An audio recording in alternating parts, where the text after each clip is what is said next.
Hey Lash artists, I'm T the Brand, fellow lashpreneur and lash marketing mentor. I teach lash artists to market smarter, lash better, and book consistent clients. Welcome to my channel. And if you're listening to the Powerhouse Lash podcast, thank you for tuning in to another episode. If your clients are losing their lashes within a week or two or a day or two, listen, and you can't figure out why, I have been there. When I first started lashing, I thought it was the glue, I thought it was the client, but 99% of the time, let's say 90% of the time, it was me causing the retention issues. So today I'm going to be sharing with you guys 5 mistakes that I made and that I know other beginner lash artists make that are silently killing your lash retention, and offer you some solutions to what you can do instead. Let's get into it. The first thing that you may be doing, if you are doing this, is skipping lash baths. I've talked to lash artists who feel like they educate their clients well enough for their clients to do their own lash baths and come in ready with clean lashes. Listen, I don't encourage it.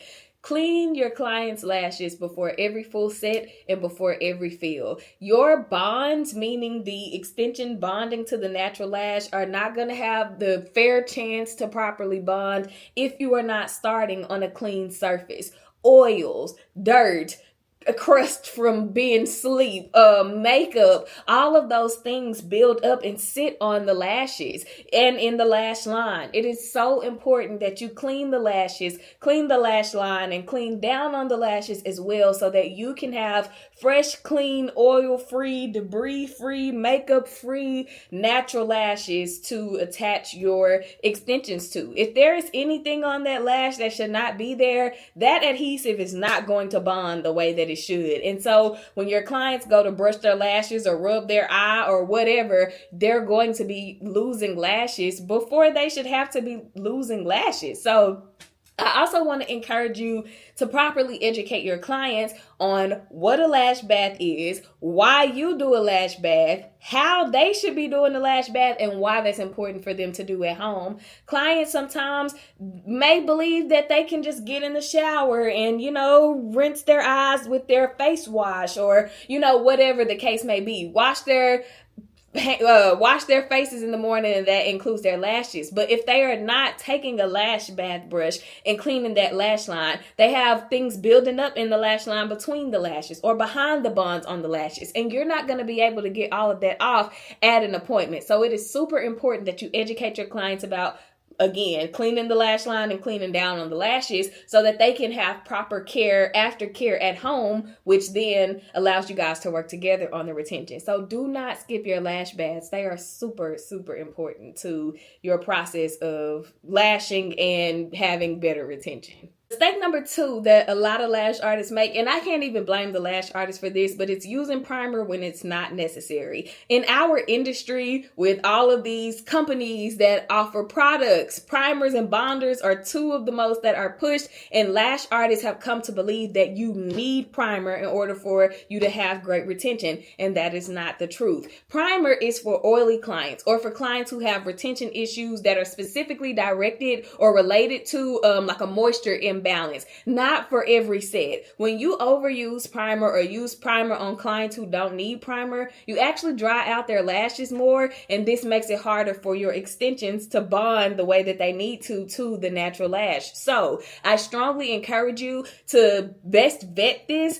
On your intake form, make sure that you have on there a skin type assessment. Maybe it could be normal skin, oily skin, combination, so that you know when you need to use primer or should use primer and when you don't. And honestly, I don't believe you need to use primer at all. I stopped using primer on my clients last year altogether.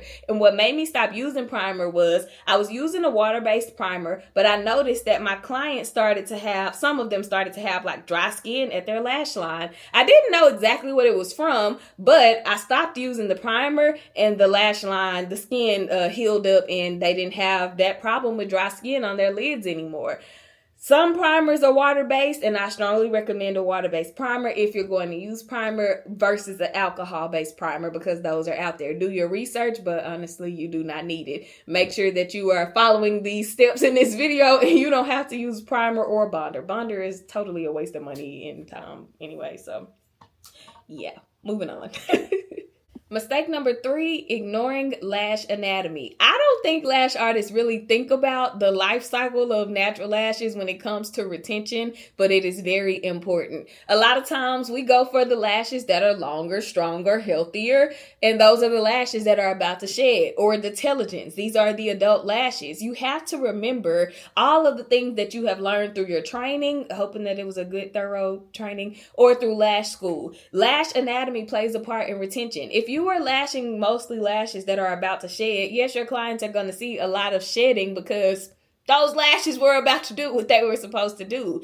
So my encouragement to lash artists is to lash the healthy anagens that can hold a lash and lash mostly catagens. I'm not saying don't lash telogens. You do have to and need to still lash some telogens at times. However, if you want your sets to have more longevity, if there's a telogen and a catagen next to each other, go for the catagen because it's going to last a little longer. Number 4, placement. A lot of times lash artists do not double check how they have placed a lash, so they don't know that placement is actually the issue. I just did a look and learn training the other day. By the way, a look and learn is one of the 2 practical lash trainings that I offer here with Powerhouse Lash Haven, and that is when you can come in and either observe me lashing while you work on a mannequin and you get all of your questions answered, or you can come in, you lash on a client, and I give you feedback and correction in real time to help you improve your skills. So a couple of weeks ago, I had this lash and learn training, and the student was placing the lash scooping from the bottom or either placing it on the top. And what she couldn't see was from that side view, the base of the extension and or the stem of the extension was not fully on the natural lash, which means when a client goes to brush it or when you go to brush it, it's going to pop off. So I wish I could do this without just using my arms, but my arms and my hands are what we have. So let's just say this is our natural lash and this is our extension. My elbow is the base of the extension. That's the bottom of the extension. When you place it on the top, you may see that this is here, but you don't see that this stem part is not attached to the natural lash. So all you have is the connection at the base. So when you or the client goes to brush or rub an eye, that extension is coming off. And now we have a problem with retention. Or when you're placing on the bottom, same thing. You're looking at it head on this way and you see that it's aligning, but you don't see that it's only the base or only the stem and the base isn't attached. Same with the top with the stem attached and the base is not. It's going to come off. Versus side placement, which I love and helped me improve my retention in the beginning in major ways. Side placement, I can see everything aligned. When I align that extension up to that natural lash, I can place the base and I can bring the lash over to make sure that everything has a bond. Everything is connected. So when you go to brush, that lash is secure. Placement matters. And so I hope that my little arm, elbow, hand visual helps you. If you are watching this or listening to this on the podcast, I hope that makes sense. If not, check out the YouTube video because it may make more sense with the actual visual. So placement is one of the reasons why lash artists struggle with retention. I highly recommend side placement all the time, all day long. I do not recommend wrapping your lashes. Will the lash stay on the natural lash? Absolutely. But when that client comes back to get a feel, you can't easily detach the natural lash from the extension. You're probably going to have to peel the extension apart from the natural lash, and that's really uncomfortable for the client, and it can be uncomfortable for you because now you're overthinking, trying to be super extra careful, as you should be, but you wouldn't have to work as hard if you just place the lash on the side instead of completely surrounding that natural lash with adhesive and lashes. So that's just my 2 cents on that. Moving on. And number 5, I'm going to kind of combine 2 together. The first thing that I want to talk about with this is using lashes that are too heavy for the natural lash. So 1, not considering the diameter of the lashes that you're using. You should not use 0.07 lashes to do a full mega volume set or really to do anything other than create spikes, because those lashes, if you're not super careful, making sure that you're doing no more than 5 hair fibers in a fan, they can be too heavy for a natural lash. Also, if you are doing mega volume sets, and you are using extremely long lengths. And when I say extremely long lengths, I mean like you're putting 15 millimeter lashes close to the inner corner. Those lashes are not strong enough to hold 15 millimeter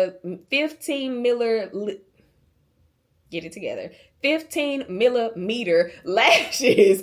Even if when you place it and by the time your client leaves, they have no hanging, no twisting, no flipping, no problem. When that natural lash starts to grow out, that long extension is going to drop, which means that's going to create some soreness. It's going to create some irritation because it'll be flipping and turning in your client's face on their eye. I know that you want to give your clients their dream sets that they may be showing you, but it is your job as the professional to let them know, hey, your natural lashes aren't healthy enough for me to do this set. I can modify it for you to make it give you still kind of the look that you want, but also not compromise your natural lash health. You have to be okay with being the person who does that because you are the professional and that is your job. If their lashes are breaking off and falling off and they get follicle damage and all of those things, that's your fault. So don't let it be your fault. Educate your clients and do what's best for them. And then also, another thing that I want to talk about with this is isolation. When you don't have great isolation skills, your extensions may hold on longer.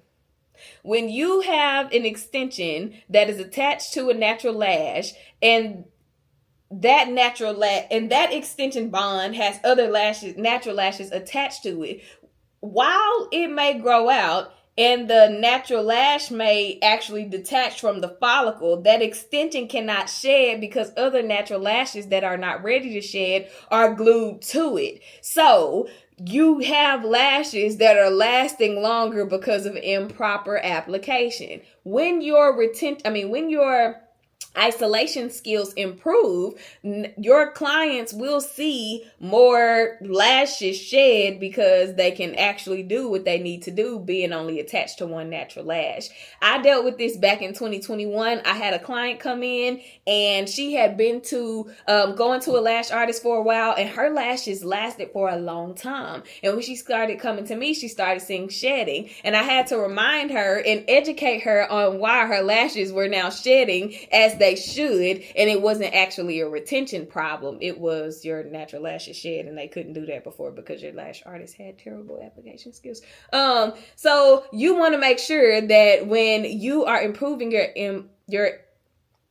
isolation. When you are improving your isolation skills, that you are also educating your clients on what they should see when their natural lashes are shedding. I encourage you when clients say, hey, I'm losing lashes. If they are losing lashes, that means they can see the lashes sometimes. Either they're on the pillow, on the bed, on the counter, in a spoolie. Ask them to send you a picture of a few of those natural lash or of a few of those extensions. If there is a natural lash attached to the extension, then you know one of two things. Either it's shed or they plucked it out. And you'll be able to tell if they plucked it out because they'll have gaps in their lash line when they come in to see you. So either it's shed, they plucked it out, or if there is no extension, no natural lash attached to the extension, you know that it was just fallout and maybe you need to use a little more adhesive. That's another thing. Lash artists are scared to use adhesive. I know school told you not to really use much, and I know your training told you not to really use much, but out here in this real lash world, you need to use a little more adhesive. That could very well be the problem.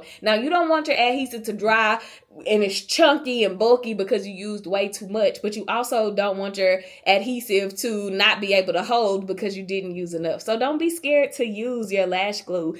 If you are a lash artist and you are experiencing retention issues and you feel like you have tried everything, you do lash baths, you prime your clients or don't prime your clients, your whatever it is. If you are having issues with your lash retention, I offer 2 trainings. I offer a look and learn training where you can come in and observe. And I also offer a lash and learn training where you can come in, do the work, and I observe and give you real-time feedback and strategy to help you improve your skill. Do not struggle alone because you can absolutely build a lash career that will sustain your life. I've done it and now I'm here to help you you do it. I hope that this episode was helpful to you. If you have any questions, any comments, drop them in the comment section. I'm happy to engage with you and help you further if I can. And I will see y'all in the next one.